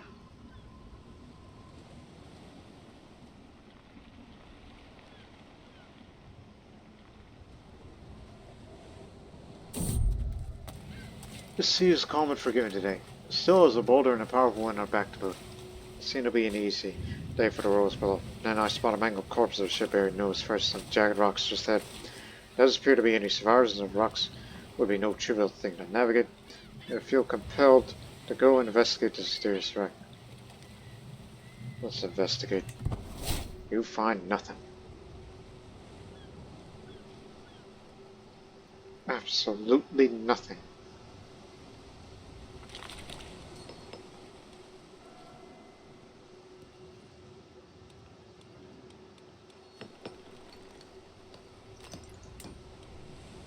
I was wondering why the land looked a little brighter. Roman heritage is a legitimizing legend, which its owner is this one. White squall, turn to port. The coxswain's horrifying out does not suit the calm weather. From ears are the increasingly louder roar of the wind. In less than a heartbeat, the moist white mist engulfs the whole ship, louder than the wind. The main mast cracks and falls overboard. And as soon as it came, the squall moves on. Our boat lazily rocks on the calm sea, dragging the torn sails and broken oars along. Need someone raise makeshift sails. Ship sail once again. I'm finally here, walking the hallowed halls of Constantinople, the revered seat of all knowledge of the Orthodox world. So much to learn from the holy men and women who gathered between these venerable walls. And what about all the ancient scrolls and books? Of course, the major centers of culture are also active markets to offer all the distractions that a student could ever desire. Time to get started. Gain a traveler trait for this.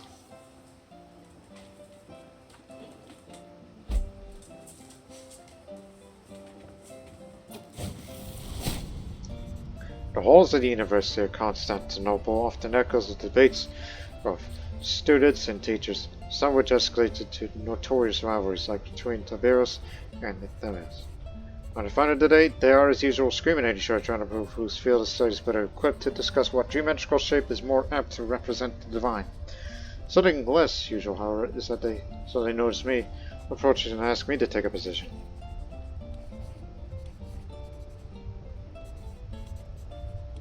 There are great merits in both disciplines, I say. 89% chance they are convinced and pleased by your thesis. Massive more success. 11% chance they think I'm just muddying the waters.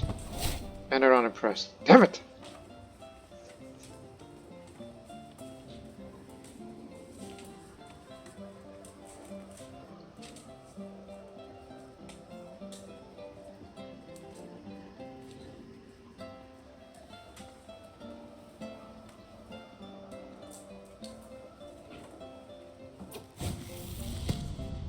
Attention students at the Bears. Basilis Nikodas and To, our benefactor, Basilis Nikodas, lend us a visit. He is the ruler of these lands. Be on your best behavior. You are debating ancient conspiracies. I'm quite fond of the subject myself. Hope your studies go well, the Basilis says while holding his hands. The Basilis has the power to assign special privileges to students such as myself. Perhaps take the opportunity to speak up.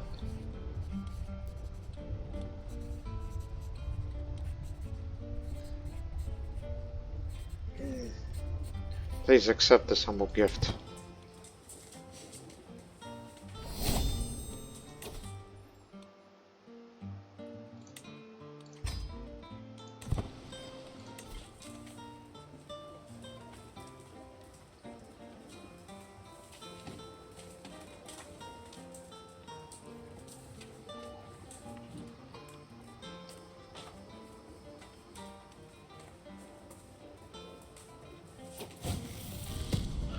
My studies of Constantinople proceed well, but I can't help being isolated from the community that surrounds me. I'm a stranger in a stranger land, and the language of these lands, Greek, as spoken by the locals in the taverns and markets of the city, is exotic and mysterious to me. Even among my fellow students and the teachers, many were born and raised here. Being able to share knowledge more directly with them would certainly improve the quality of my studies. I need to study hard to integrate.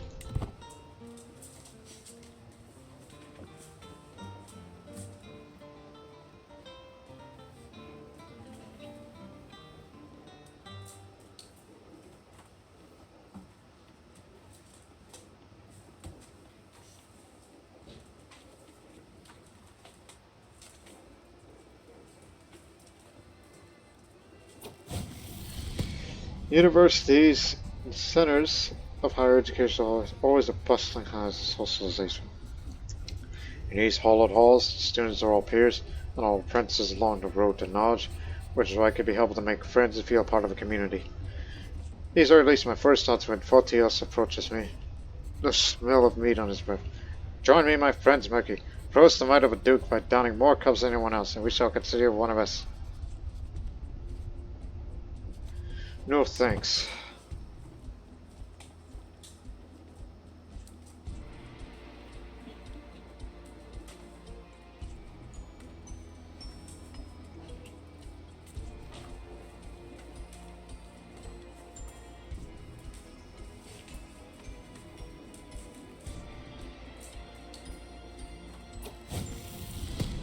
Today, our teacher, Polynels, begins. Today, we're going to examine the anatomy of a falcon. The excitement spreads through the lecture hall as we all appreciate the hooded bird standing proudly on the teacher's gloved arm. Much can be learned by the studying of the body of animals, as the ancient taught us. Does anyone want to help me with the dissection demonstration? Very interesting, I say.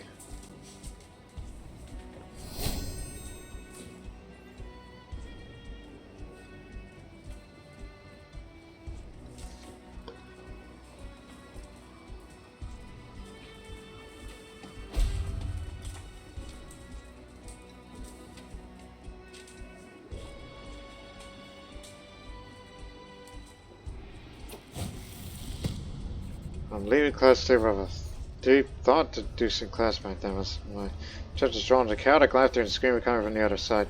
We can only describe as a procession of students approaching, Courtiers at its head. While trying to keep a straight face, they alternate quotes from the scriptures and sacrilegious parodies of its rites. When they notice where they chant to be, join us, join us. The frown of Antidemo's face speaks volumes on his thoughts about the whole matter.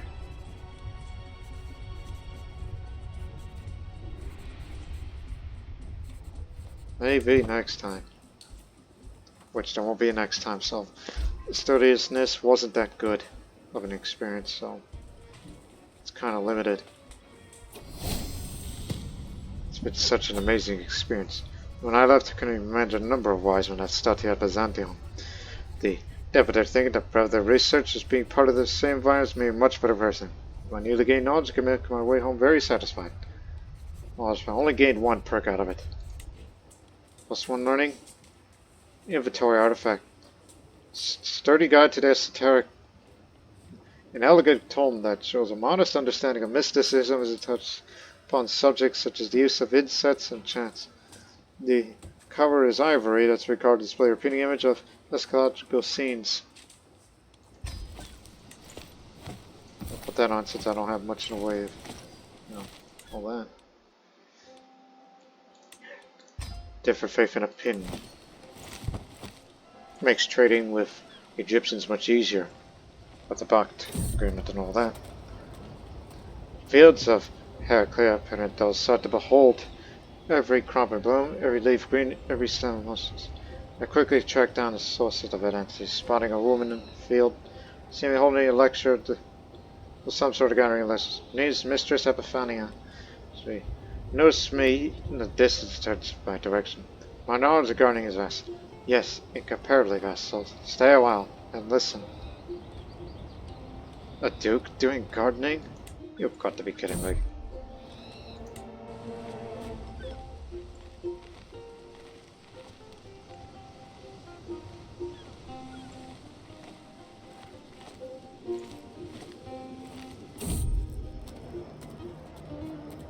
We're sitting in a quiet tavern in Aeneas when a loud band of ragged-looking sellswords comes marching in. A brutish leader pushes one of my guards aside and audaciously sits down with him. A noble man, eh? My lord, interested in the service of the best mercenaries in Anios? More loyal men you'll never find, at least if he fails properly.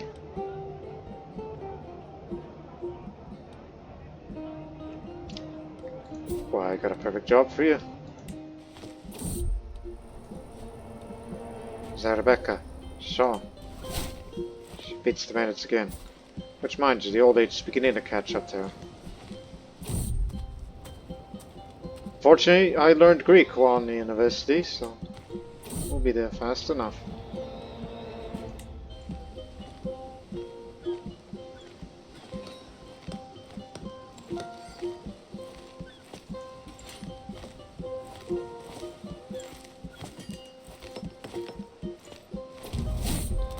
Mount that does. As I'm traveling, I come upon two women arguing on the side of the road. One of them, a pretty young woman, appears to be beaten nearly to death by a second older woman. After snuffing for a moment, and until listening, I quickly surmise that the older woman is accusing the young man of having had some low relation with her husband. The young man is vehemently denying these claims. While I'm not immediately connected to this affair, as a lord, it would be an easy thing to intervene one way or the other. And they're both with the same name. Threaten the old hag and have the young maid attended to.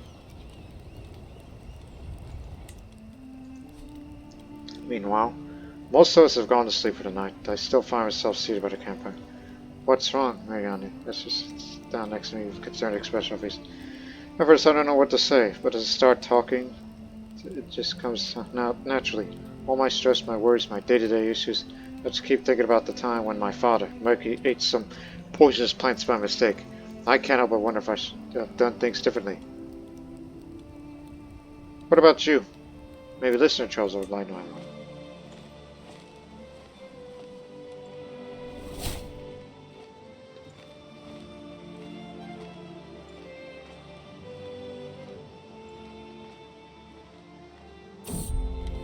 This is the third time today I heard about a local nattering about a certain tower passing. Zerebecca suits my confusion. It's a regional storm, my lord. Roman heritage, they call it, she confides. So it quite sounds interesting. You know, if I were to promote the legend and bring it to my land, that would look good.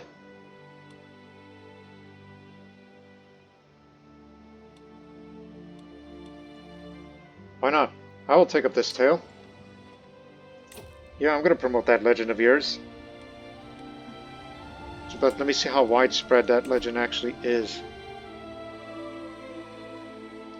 It's illustrious, but not yet reached to its maximum level. I doubt it can get all the way to my territory. But I'm willing to promote it, because I'm a nice guy.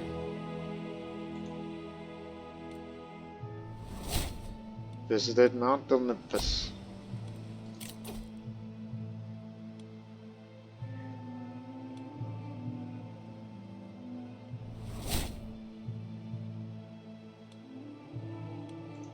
Honestly, I like the private army option. Oh, there's another.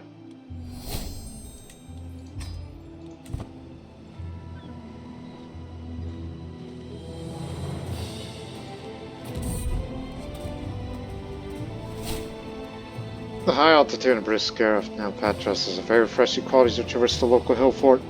The soldiers in the valley below appear to be practicing some rare type of training technique I haven't seen before. Moving closer, failing to restrain my curiosity. While doing so, I approach my local captain and ask, would you like to join in alone? Unfortunately, we are in a hurry. I'm not a military man. While walking amongst the hills late in the day, a darkness comes suddenly, brought by dark clouds above us, and there's a distant loud rumble of thunder. Soon there is another, combined with a dazzling flash of lightning, and another strike, brightly illuminating the area. The afternoon's burned in my eyes. My plane could see where the lightning had struck, and now there's a quickly expanding brush fire, and it's speeding towards us.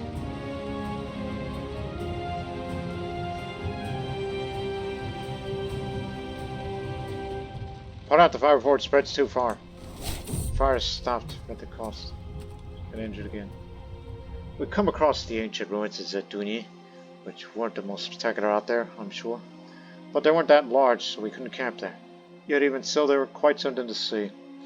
My entourage and I had been rather bored from the day's travel on the dreary road, so these ruins gave us something to talk about. Among other topics, we eagerly speculated on why the ancients built the ruins, or which ancients inhabited. For the matter, what it must have looked like in its heyday. There was plenty of discussion to go around. After all, this is the land of ancient Greece.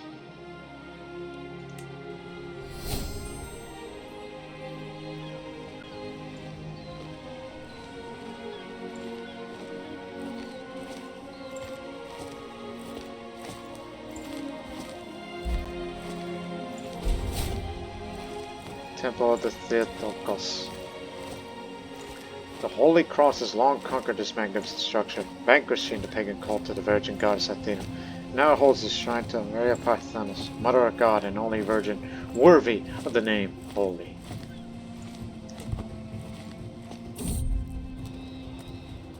The procession on the grounds has gone to a halt a stone's throw away from Megara.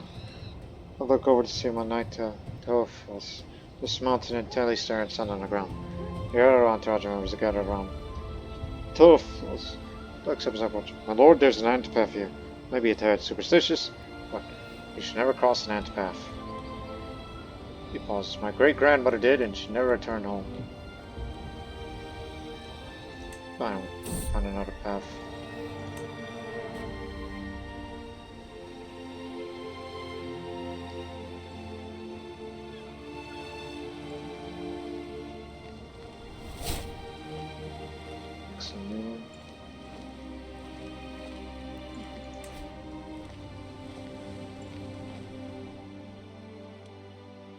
Again, it did not go to my countries because it's not connected.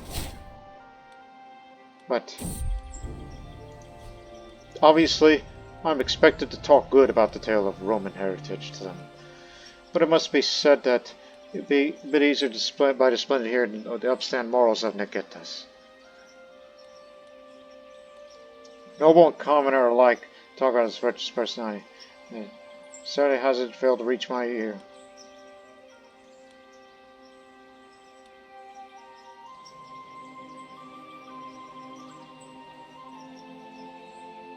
Perhaps I can leverage this to advance both our causes.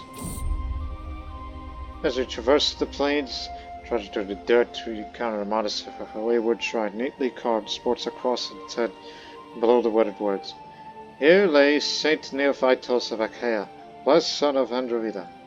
Saint Neophytos of Achaia? Seems like a local spirit to patronize these parts, not one sanctioned by the Coptic clergy, because there are no Coptics up there. I say we ought to better go on.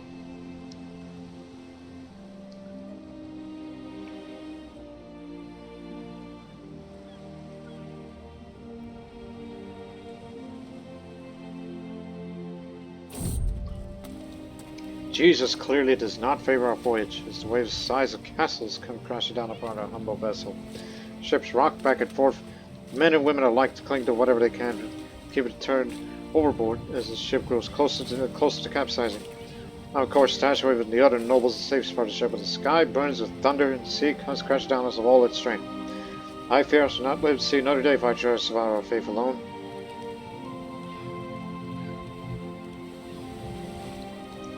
I trust our captain.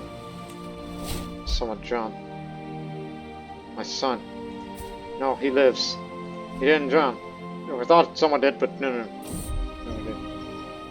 A good tale would certainly be pushed by a good person, no? Yet word keeps reaching about deceitful ways in Nicetas, and a man who continually hawks Roman heritage. I could distance myself with a character of such ill repute, but being associated with the famous tale does do me some good of its own.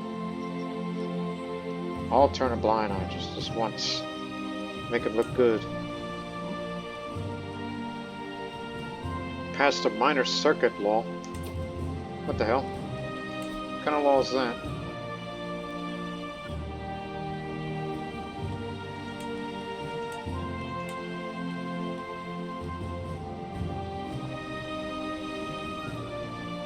Okay, it's something I can't read, but read it. So, as medieval societies progressed, the concept of an errant court evolved to a more structured manner circuit system. Rather than being constantly on the move, rulers established a circuit of manners. Lower castles already should spend specific periods of time. This allowed for a more predictable schedule for legal proceedings, governance, and disposition of justice. The manor circuit system provided a degree of stability while maintaining connection with various regions. So, domain taxes goes down, vassal opinion up, as well as tax vassal levy contribution, but vassal size reduced and development growth. Does that apply to him? Does it apply to all of us? Are we affected by this? Again, domain taxes. Domain. Doesn't appear to be affected by it. I think it's more on him. Yeah, it affects him. Part of his laws when you're king. We still got some more traveling to do. The officials of Ze, my former capital, gained a reputation for being honest and incorruptible, focusing on what is good for the community and not their own interests. Whether such an assessment is accurate or not, it sure reflects on me and my administration. Good. These officials set an example to us all.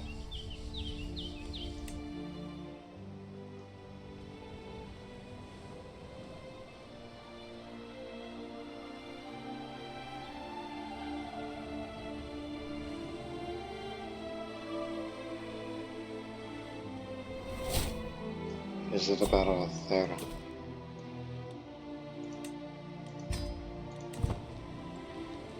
Lower the cost.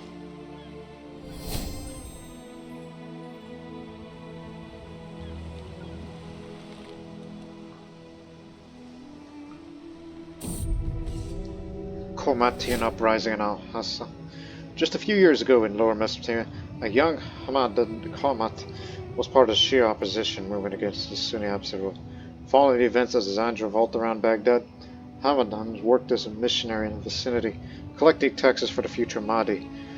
After the previous circulator died in Salmiya, its leadership was passed on to Abdullah Fatimi, who changed key doctrines and later declared himself Mahdi. This caused a rift in the sect, which led to a schism to Komatianism, led by Hamadan Komat, and Ismailism, led by the Fatimids. Hamadan has since repented for causing the schism and joined the Al-Mahdi and Mahdiya. Despite this, his followers continue to preach his teachings. Sayyid Janabid is a devout Komatian and openly rejects both the Sunni Caliphate and Shia Caliphate. He and his followers gained a foothold in Al-Hassa and are threatening a revolution if the Sunni Caliphate to the north leaves them unchecked. How far will the movement spread? Will Mecca remain a safe place for pilgrims? Only time will tell. This is the start of the age of turmoil. Yipe. So, he's from over there. That's where it starts.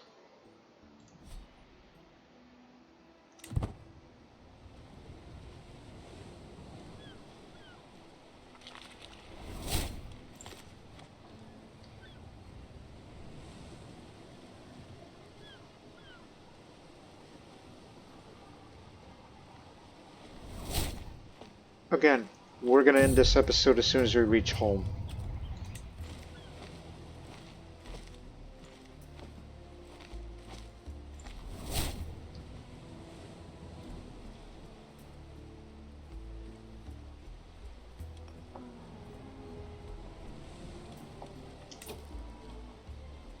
You're attacking. Holy war for Estaboras. Do have an ally with you. Knowing who you're up against, we could join your war. They did move their capital.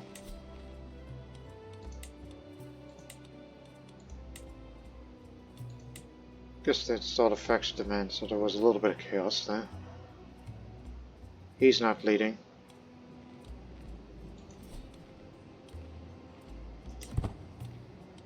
I just didn't notice who they're up against. As we walk through the streets of Rhodos, there's a loud ruckus by one of the market stalls, with two men yelling at one another. Before we can make our way there, a man has already stepped in between and talked them down. See, we'll be fine, he tells the man with the stolid smile and hands him a solid, simple act of kind generosity. Everything returns to normalcy. Turns to us as we approach. No banner or mark telling me of any lead or perhaps a wandering knight? Copper or gold coins were the main currency in the Byzantine Empire. The gold saw this and later were the most valued coins that are highly sought after in the West, where they're known as Byzantines.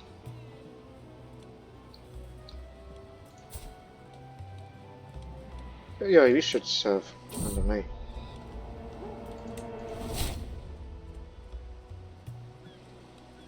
Let's return to the continent, towards Alexandria.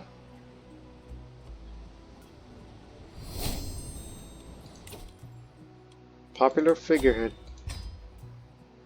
And we'll be well on our way to there. It will take a while.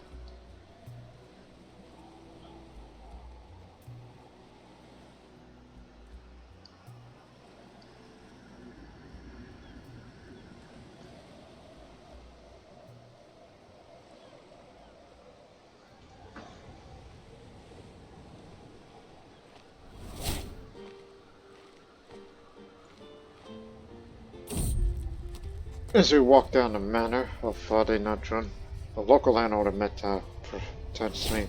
They said this part of the state is haunted, my lord. As I hesitantly look around, the hall's a bit darker than I would have expected. Candles flickering at the posts. When we stop at the old dining hall, Meta turns to me again. This time we're going. Would you like to tour the haunted manor?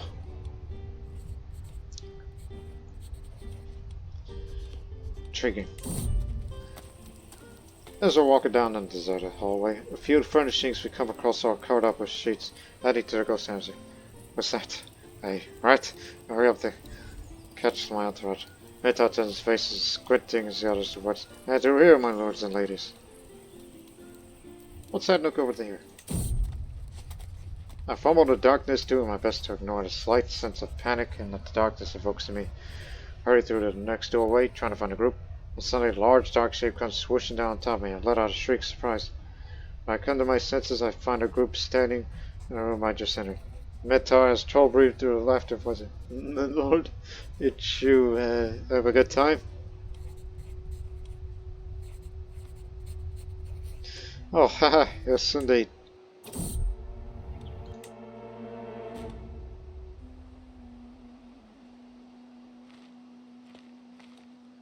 Egypt's on the march.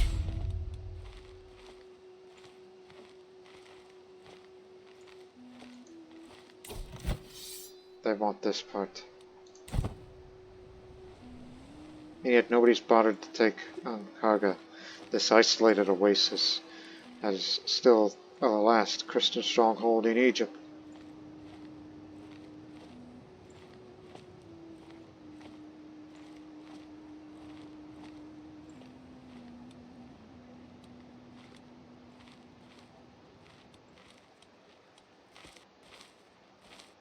There's the enemy army, along with mercenaries of whoever they hired. Push through the mere insects. Almost home. Home free.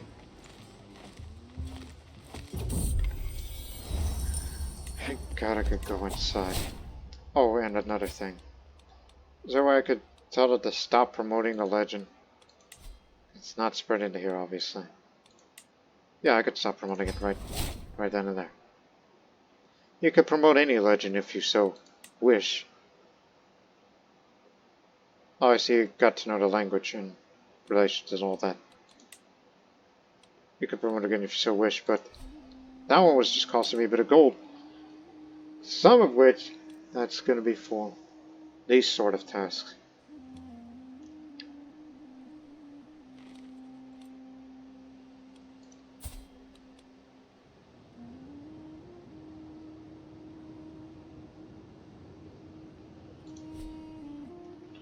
So now, ladies and gentlemen, in the next episode, we will require one last piece of territory, either by force or through negotiations. But since he's out and about somewhere, leading an army, I believe. Yeah, leading the army. I guess we'll take it by force.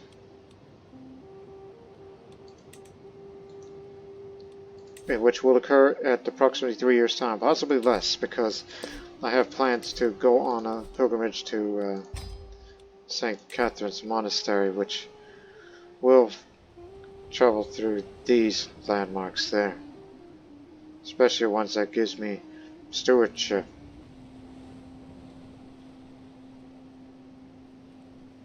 Yeah, all these things. Just to go swing around there. Something to consider for the next episode. But until then, so long for now.